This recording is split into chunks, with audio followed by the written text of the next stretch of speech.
you'll see over the weekend. For some reason, my recordings are having a lot of problems lately. Now, as for this, I'm going to skip most of the scenes you haven't seen before, but since I already played through Isabella's chapter, Hey! I can't actually skip some of the scenes because they will trigger. Like, I'll try to show... The plan is to show the priest, and from there, I've already played through, so I can skip over his scenes, so I'm going to try not to.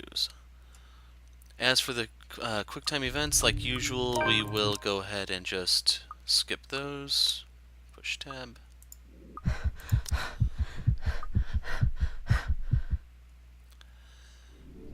We're also skipping the opening. So for the most part, Hannah's chapter should be the exact same. I'm going to probably combine it with this one, to be honest, just to try to get more out at once. But anyway, everything we've seen up until now is pretty much the same, but the thing to know is for Isabella's madness, you do need to show the letter because Luke needs to go stabby stabby on Hannah. So show the letter.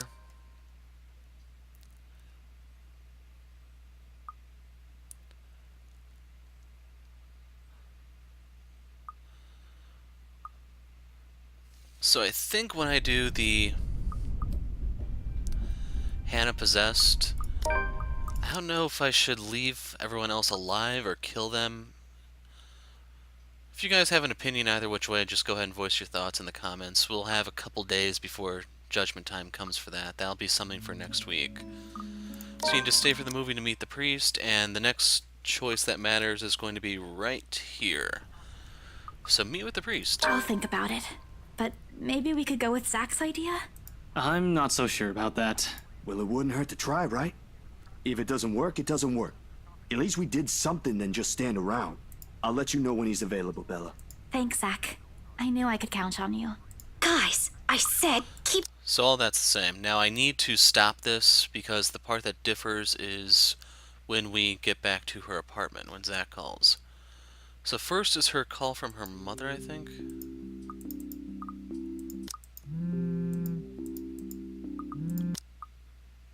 Okay, so we have a day at Briar before we talk to Zach.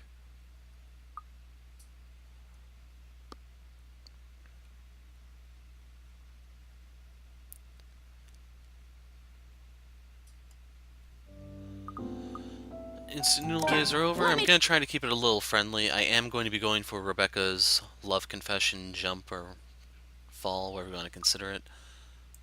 That's eluded me up until now, and hopefully this time I can finally get it.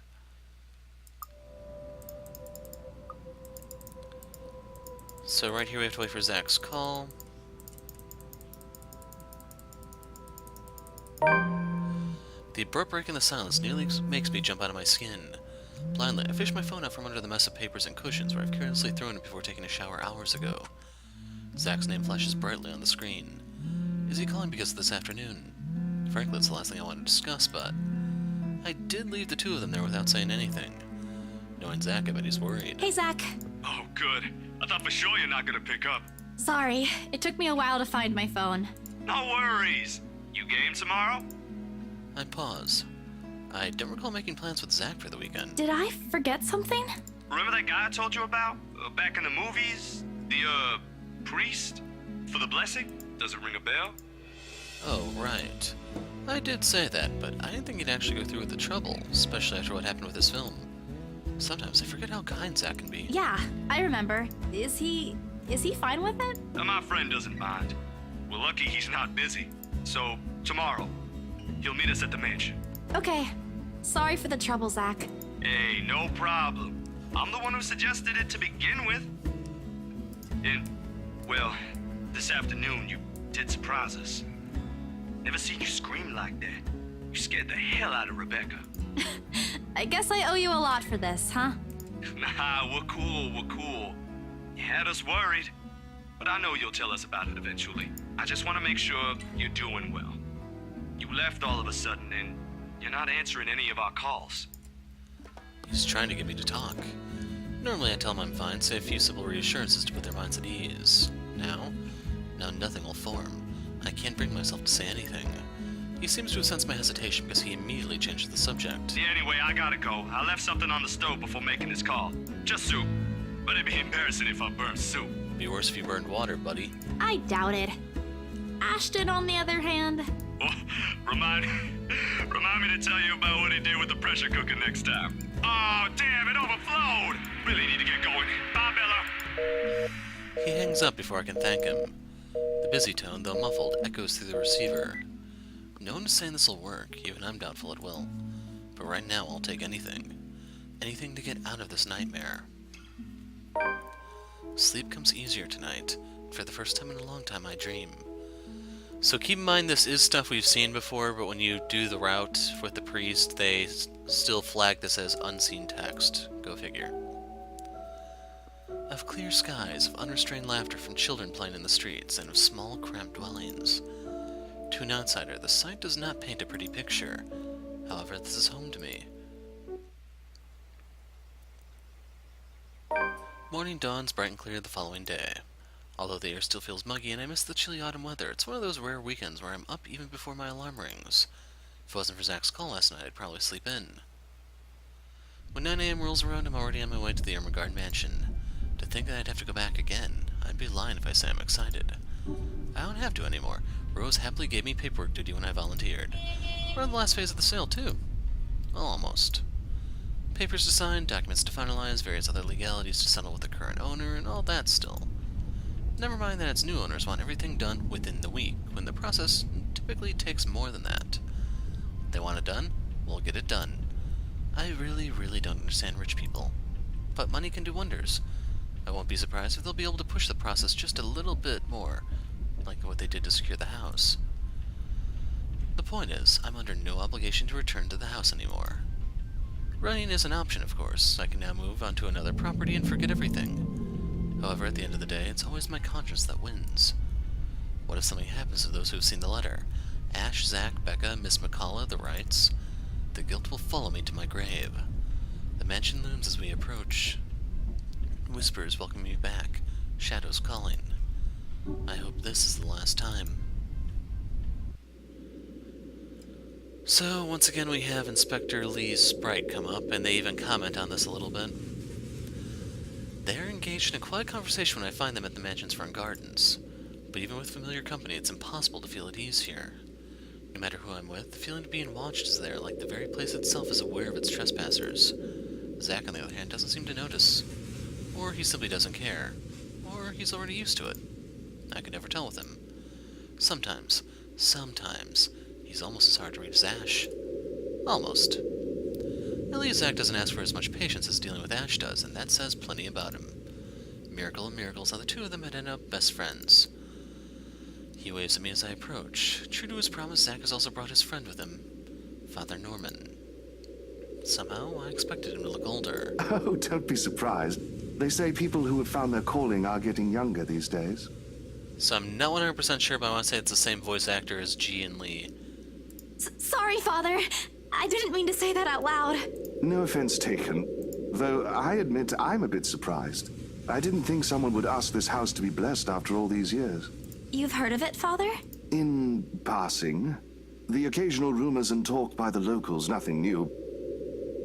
You don't spend years serving the church here without hearing a random hearsay here and there. You never mentioned what you thought of those, Father. Ah, but he who goes down to the grave does not come up. He shall never return to his house, nor shall his place know him any more. But in Chicago, he will still vote in every election. But what I saw... May not be what you think. It depends entirely on what you mean by it. If you're talking about spirit beings, angels, demons, then yes. Are we talking about the spirits of people who have departed? The word makes it clear that once the deceased has left us, they are gone.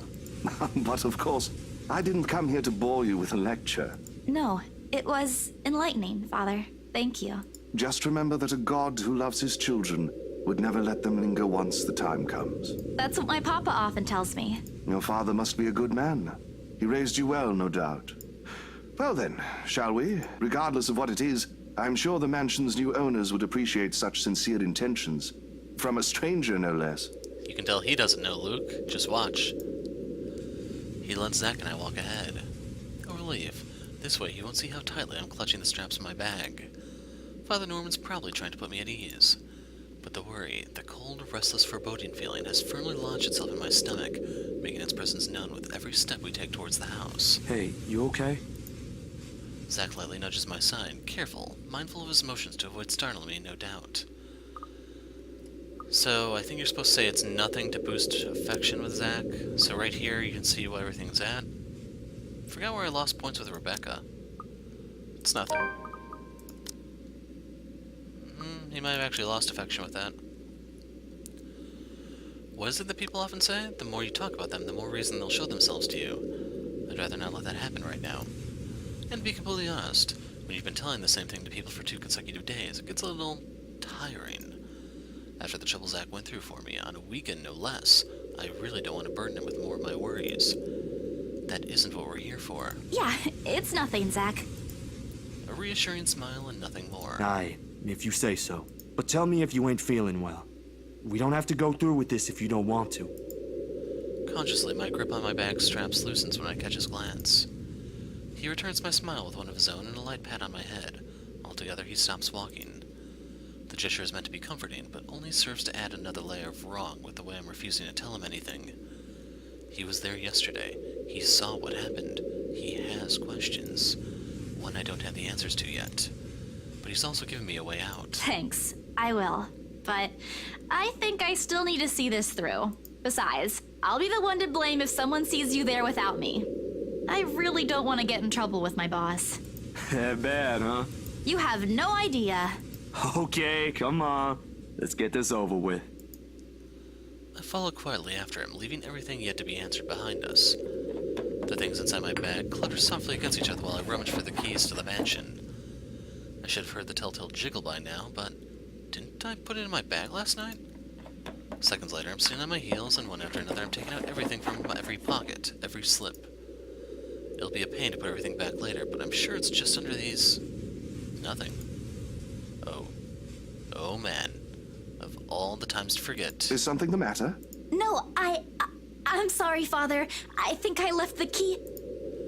No use coming up with excuses, and right after they've both taken the time to go this far away from the city. With a heavy sigh, I grab the door handle, pull myself up, a string of apologies ready at the tip of my tongue. Careful, Bella! We've spoken with the current owners. Well, technically, you're not yet the owners, but... There's a brief moment of confusion, and then I'm falling. The momentum of the door swinging open pulls me back first into the mansion's foyer before I can make sense of what's happening. Ow, ow, ow, my back. What the... Isabella? No time to nurse my bruised back or make up excuses because the next thing I know, Zach's gently pulling me up right by my arm. Rose looks down at me with a mixture of apprehension and something I couldn't quite place. I'd say it's relief, but... Ah, sheesh. Good going, Isabella. Right after you volunteered to work on the papers. And stand beside her. Ma'am Hannah! Mr. Wright! Oh, Isabel. We always meet in the most interesting circumstances. A complete understatement, darling. What are they doing in my house? Abruptly, he waves his hand at Zach and Father Norman like their presence is a slight against his own. I thought you said you wanted to do paperwork duty. What are you doing here? Like a deer caught in the headlights. Unfair, Rose. That's putting me on the spot. And it leaves me no other choice but to answer. The reason why I'm here? Well, spit it out, Lily. We don't have all day. I'm just here to make sure everything is fine before you move in. I am so sorry, Mama. You said I'll go to hell if I lie. I likely will after this, but there's no other way. Well, it isn't entirely a lie. I am here to make sure no one disturbs them after they move in. It just so happens that what I'm checking for and trying to drive away is of the paranormal variety. Oh? The house appears impeccably fine to me. Mr. Rice shifts his eyes around in a careful manner, as if looking for faults in every crevice of the house. The grin on his face, though, when he returns his attention to me, is similar to what my kuya Jordan had often given me when he was up to something. Usually a scare prank that inevitably ended in me crying. I never did forget the way my brother sneered at me then. Part of me thinks that perhaps if I hadn't been the object of his mischief in childhood, I would have grown up a little braver. Come on, little Lily. Lying doesn't do that cute little face any justice. I'm a very patient man. Now, why are you really here? Right now, in the face of an almost identical expression, perhaps even crueler than what I'm used to, the lie told falls apart. The truth is, I was just thinking we could have the house blessed before move-in day. And why would we ever need to have this house blessed? For luck and protection. I shrink under his scrutinizing gaze. For a second, I think that he'll start shouting at me. Instead, he laughs. Not the mocking, jeering kind, but one wondering if he's hearing things right. I'd say he was amused, but I honestly couldn't understand what was so funny with what I just said. Was it really that weird? Wasn't it a custom here? I wish Becca was here to explain stuff like this. That's rich coming from you. When we saw Devlin Court, you didn't. It's a small custom back home. I thought it would be nice to do something that would bring positive energy to the mansion, since this place has been empty for years. And the papers, Isabella? I hope you did those first before this. Of course I did. It's almost done, in fact. But there are some items I still have to double check before finalizing everything. You know I don't sign without a thorough inspection. And well, this is what this is for too. I just thought it would be more efficient to do both at the same time. Here I thought you didn't want to go back. A job is a job, Rose. Gotta do what you gotta do to make a living. Oh, well, if that's the case, then go ahead. No need to be so hard on her, Rosie. I personally think it's a nice touch. I was actually thinking of the same thing, but you beat me to it. So I hope the dogs in the background aren't much of a distraction, but they're really fired up right now. Anyway, right here I need to chime in. If you don't remember the Grim Reaper run, Zach will talk to the priest, I believe, if Isabella dies. And I don't know if they tell you right there if it's some other part, but it's in Zach's chapter, if I remember correctly. They will tell you that Hannah called for a priest to come bless the house. This is what this is a reference to, and basically there's no way for the priest to get out of this alive. Darling, Buttercup, please. You know these things don't work. No offense meant to the holy man, of course. That does not explain the nigger, though. All of a sudden, there's an awkward silence that even Rose, of all people, seems reluctant to break. Although a desire to do so is evident in the way her eyes nervously shifts to Mr. Right. Meanwhile, Zach's grip on my arm suddenly tightens. He doesn't say anything further, but there's a conflicted look on him when I glance up. That's the face he makes only when he desperately wants to give someone a piece of his mind but chooses not to do so, mostly to avoid confrontation or fanning the flames to an argument. He has always been like this. Even among his own friends, he chooses to take a placating stance despite holding opinions of his own. Not that I won't say anything. I know Mr. Wright's a client, but you can't just say that in front of other people. In front of Zach, no less. If Ashton were here, I know he wouldn't stand for it. And neither do I. There was a reason why bullies back home never touched my younger brother again after I gave them a taste of their own medicine. He might be inches taller than me, but I'm pretty sure I can still land a hit or two. Maybe. If only I'm not going to get in trouble with BRC for it. But before any punch can be thrown, Madam Hannah cuts in. Lucille Mitchell Wright. In a voice too firm, demanding his complete silence. What? Instead of answering, she merely crosses her arms and shoots her husband a sharp, disapproving glare. That seems to have done the trick. He immediately shuts his mouth, but not before muttering a few inaudible words under his breath. At this, Madam Hannah can only sigh and shake her head. Oh, give it a rest, love. Do you have a better idea? Who knows? Positive energy might even give us what we've been waiting for. Or some peace. Let them do their job. What have we been waiting for? I don't think I was ever informed of. Nothing you should worry about right now. Anyway, we've still got a few things we need to discuss with Rosie here. Over lunch? I hope you don't mind, Isabel. We'd love to take you with us, but... Oh, no. Go ahead, ma'am. This'll take time. That's why there's two of us working on this. Rose looks like she's about to murder someone. Probably me. At least she won't have to stay in a haunted property. She's getting the better end of this deal if anyone's going to ask me. Oh, wonderful. I hope the next time the three of us meet, it'll be over a closed deal, Of course, ma'am. Please look forward to it. Rose hurriedly hands me the keys to the house before leaving, mouthing reminders to secure the place and harmless threats for throwing her under the bus. I return her with a reassuring smile of my own, even if she's the one who often forgets. Sheesh. And just like that, gone just as quickly as they appeared, fleeting from one scene to the next and leaving me wondering if this is simply what's typical for the rich and famous. If so, I'd rather stay with my rundown apartment or our little shack back home. There's There's still joy in the smallest things, after all. With a house this big, it's not surprising when the ceremony takes a few hours to finish. The sun's already high by the time we've gone through the last room. I can never say I'm a devout follower of my own faith, even with Mama and Papa's teachings. But hearing every word Father Norman uttered as we went around the house has put me at ease. All of a sudden, the mansion doesn't seem so scary anymore. Maybe there is an end to this. Or perhaps this is the end. Father Norman bids us goodbye upon exiting the mansion grounds. He has business in the village nearby, he says, a minor gesture to reach out to the members of the parish every once in a while. It reminds me of a distant memory, of helping hands and a few kind smiles that helped my family pull through when times were tough. But before he leaves... Isabella, a word before I go? Zachary hasn't been really forthcoming with your situation, and it is something I understand it wasn't his to share. But whatever burdens you, know that it's not a permanent fixture in your life. Besides, you have people to bear it with. I bite back the harsh retorts before they come out, masking with a smile as we wave the good priest off. His words, though meant to comfort, has only left a bitter taste in my mouth. And if they don't believe you, what am I to do? A hand lands briefly on my shoulders, taking me out of my thoughts before they take a sullen turn. But my smile doesn't quite reach my ears when I turn to him. Say, do you want to go somewhere? Right now? Where to? Anywhere in the city. I'll leave it up to you. Should I take him up on his offer?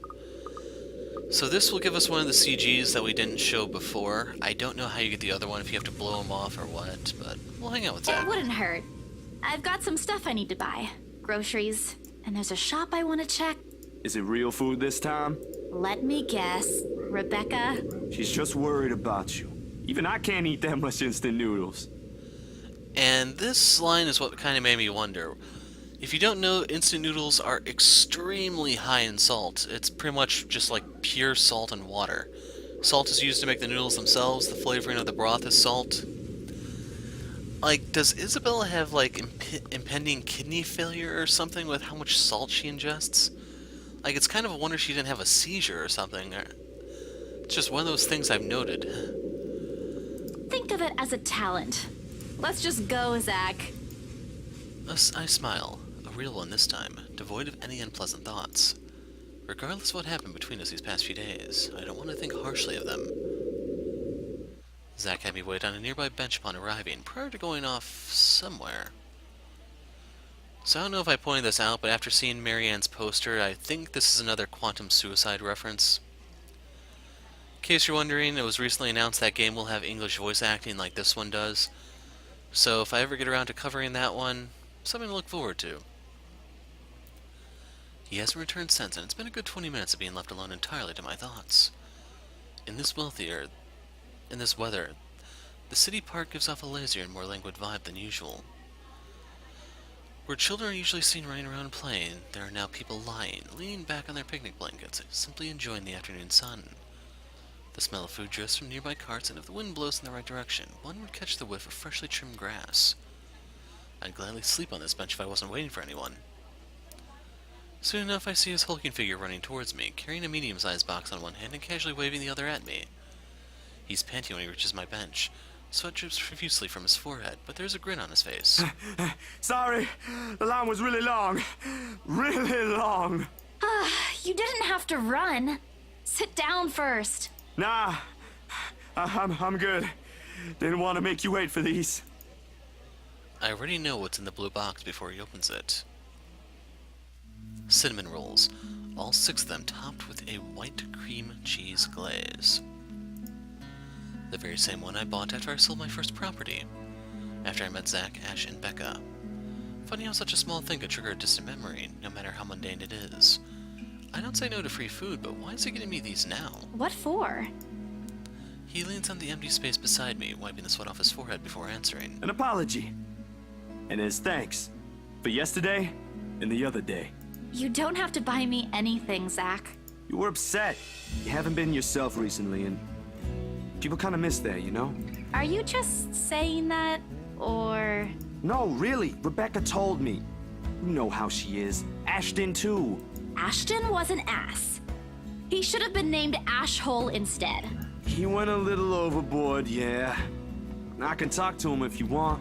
Fist to face? He'll still tease me about it, even if it's Rebecca telling him to stop. Besides, I can handle him. You always do. And yesterday, when you talked me through my little slump, I thought, hey, I want our old Isabella back. Are you still upset? There are times when I wish Zach had been my big brother, or Becca my older sister. Maybe life would have been a little easier then. Maybe Papa wouldn't be as sick as he is. Maybe I wouldn't be alone here. But then again, if he is, if they are what I wish them to be, I wouldn't be here. I wouldn't have met Ash, too. Life back home is tough, but for all that, I wouldn't change it for one selfish wish. In this city of 68,000 people, I have people I could depend on, 3 of them in fact. When you think about it, when you compare the numbers to the odds of finding someone like them, amidst this sea of nameless people, I'm lucky. Thanks a lot for today, Zach. You didn't have to, but you did. I can always count on you. Just me? No Ashton or Rebecca? Oh boy, they won't be happy to hear that. Screw Ash. I don't mind being the favorite, though.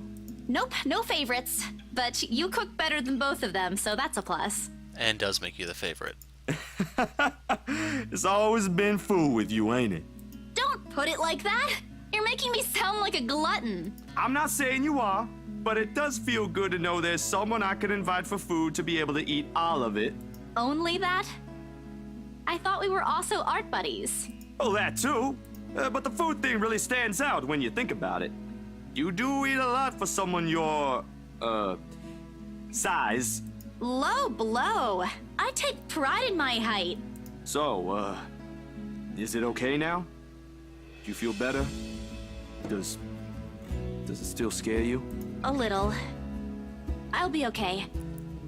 I'll figure it out, somehow. It's not as bad as the other day, and Father Norman helped too. I should have brought something to thank him. Oh, we could visit him anytime. He loves hearing from the young ones. He isn't that old, is he? Don't know. He doesn't tell. I think I might have seen his face somewhere before. I just couldn't recall when or where. Ash says he looks like his boss, so the bartender at the local pub if he squints. So, right there, they're even acknowledging that they've gotten a lot of mileage out of that sprite. Don't take his word for it, of course. He might have accidentally inhaled something from the forensic lab again when he said that. This time, the laughter that comes from both of us is genuine. Back to the usual. Things may not have been the easiest lately, but it certainly isn't the worst that has happened. We do end up sharing the cinnamon buns between us, despite Zach's insistence that it's only for me. But more than the food, there is relief and contentment. If you need anything, just ring, okay? Like when Ash annoys you too much. I'll help you with him, best friend or not. No way. I can take him on. Still an extra muscle wouldn't hurt, yeah? Just let me know, and I'll back you up. My sister knows this one thing to shut him up when he's being his usual self. Ask me what it is whenever you want, and I'll spill it. So, unfortunately, they never really elaborate on this, but if you want to joke around, I imagine something along the lines of the donut shop is burning down, and Ash being a cop has to go there and try to salvage it. I don't think that's necessary, but thanks. I'll keep that in mind. He leaves me with a smile and a wave. Off to some new gig again. As for me, we still need to talk. Becca, Ash, and I put petty arguments aside like the adults we all are. This, however, is a start, no matter how small it may be. I just hope I can keep them safe. A light wind blows again, sending dried leaves swirling and the distinct smell of earth into the air. For the first time, the sunlight feels less harsh. Maybe a walk is good.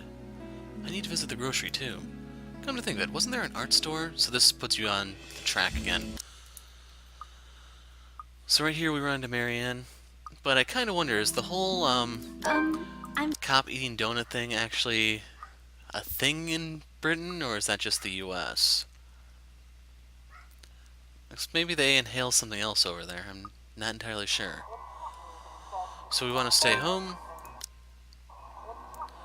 and we want to meet up with Becca. I'm already late. So I have covered this before, it's just I'm doing this one to set up the context of the rest of the playthrough. Becca must really be annoyed at me, but maybe if I use the subway, I can still get to her before her patient snaps. As I run, I bring my phone to my ear. Her number's already being dialed. Each rings in sync with a quick tapping of my foot against the pavement, the sound taking away the edge from the agonizing wait. She's not answering. I turn to the nearest shortcut I know, a small street Becca has warned me to never take before. No lights, no other pedestrians passing by at this time of the night. It's dangerous, but right now I have to. If I want to fix this, I have to get to her. Reaching the crosswalk at the end of the short avenue is a relief. A little more and I'll be at the station once I get to the other side of the street. My fingers fly over the keypad again in another attempt to call her. 5 seconds till the signs change. Please answer. 4 seconds. Becca's still not picking up. 3. I redial her number for the 3rd time. 2. Please, please, I beg of you. 1. My feet are already moving. And finally it connects. The world grinds to a halt. And when I look up, she's there. With the same misshapen face, tattered clothes, and unsightly gait. Her voice reaches out to me again, calling like every other time. Whispering, whispering, and whispering, drowning my ear with endless pleas and cries, gripping me with words I couldn't even begin to understand. There are shadows pulling at the edges of my vision, and the terror her presence brings...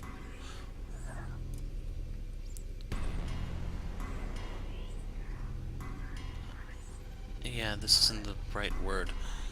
There are shadows playing at the edges of my vision, and the terror her presence brings winds itself tight around my legs this time, pinning me to the ground. No! Enough! How can I possibly help you? I couldn't even help myself. Or the people I dragged into this! She smiles, her lips contorting into something menacing. And right then and there, I understand the cutting anger in her eyes and the depth of the circumstances we found ourselves in. There is no escape. It is the last thing I see before my phone slips from my fingers and...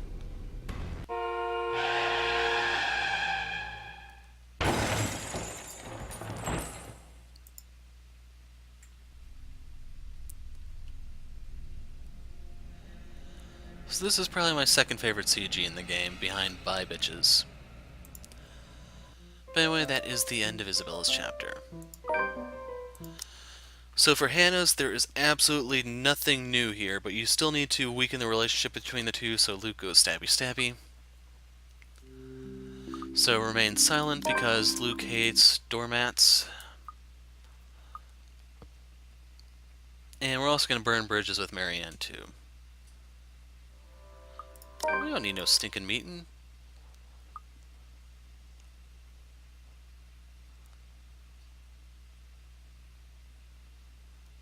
Don't worry, we'll be opening the hatch in the next playthrough. Keep in mind it's going to be very similar to this one. And once again, share your thoughts if you want me to kill off everyone or see how that plays out. So threaten Marianne.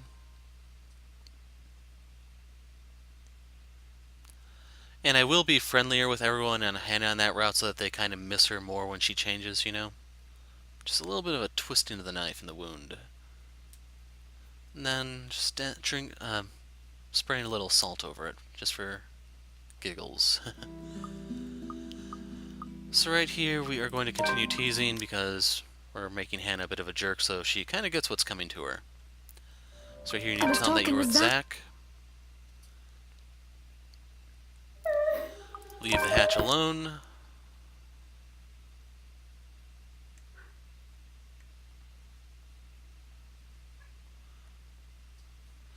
So now that I think about it, Hannah's chapter is the only one I think that you can get through without having at least one QuickTime event. Basically, if you do this route, the QuickTime event triggers around the hatch, and if you have her die, then obviously you don't deal with the hatch at all. So while I was recording this, one other thing that I know that was kind of interesting is with the coming CG right here, we never actually see Rochelle's face. Unlike Abigail, where you actually do see her in the background, there's never anything like that for Rochelle. But anyway, right here is when Johannes is kind of begging her to take off, and she should have heeded his advice. So we get the memory fragment, and we kick off Zach's chapter, and that's the end of the video. So when we pick up next time, we'll be knocking out at least 2 more chapters, because I know stuff is going to be different in Zach's. Marianne's, I imagine, is going to be another one and fly through. It's just, I don't know how Rebecca, Ash, and Luke are going to play out exactly. And then, like I said, for Rebecca, we're going to try to make her and Ash a bit of an item, and then she takes a leap for good luck. I'm the Hero of Light. Thanks for watching, and goodbye.